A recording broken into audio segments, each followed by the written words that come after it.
setelah periode 1492 terjadi perjanjian Theodosius, kemudian Isabel ya itu disatukan dengan Ferdinand yang di Spanyol itu jatuh, kemudian setelah itu membuat misi 3G. Sekarang sudah 4G atau 5G ya, dulu masih 3G, God, Glory, and Gospel, menyebar, itu dipelajari.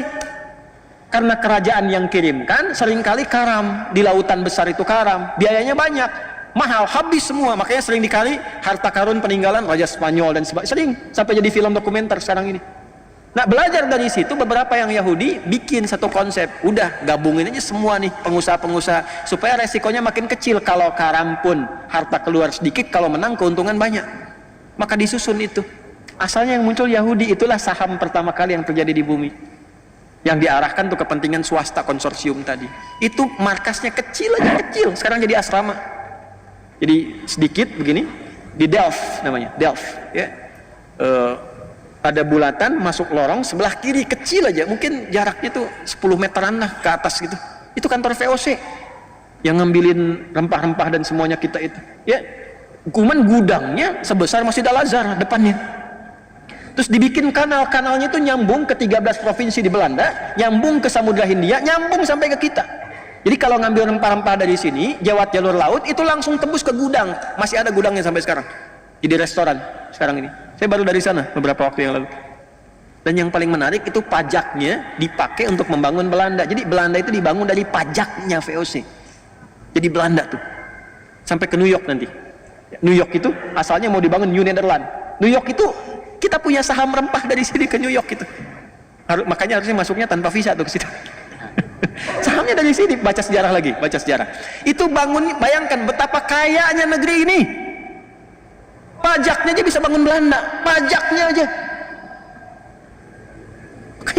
Yang sehat, yang baik-baik gitu. Ini makmur, ini anugerah Allah atas berkat rahmat Allah yang Maha Kuasa. Indonesia itu kaya. Ya, cuman orang-orangnya juga mesti berpikir mendekati Allah supaya baik.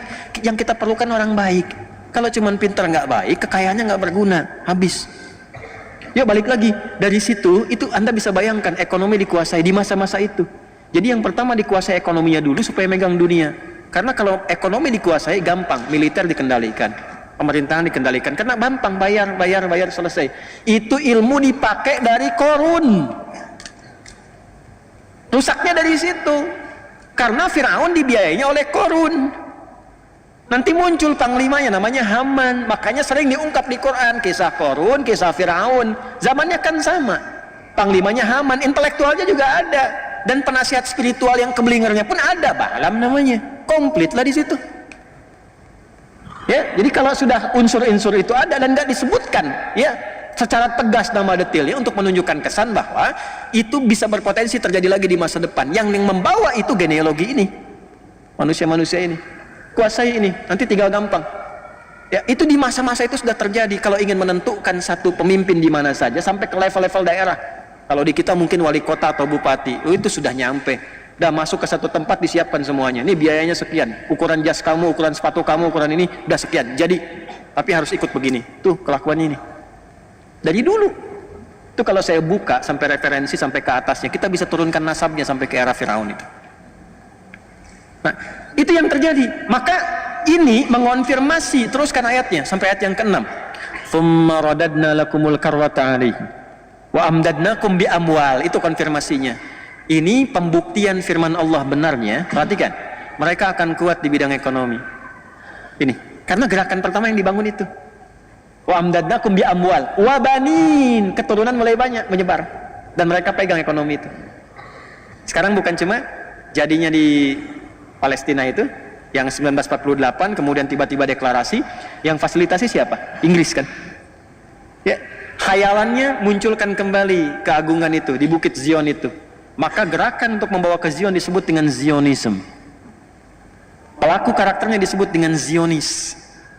Jadi yang ada sekarang di situ itu bukan sifat-sifat Israel, bukan.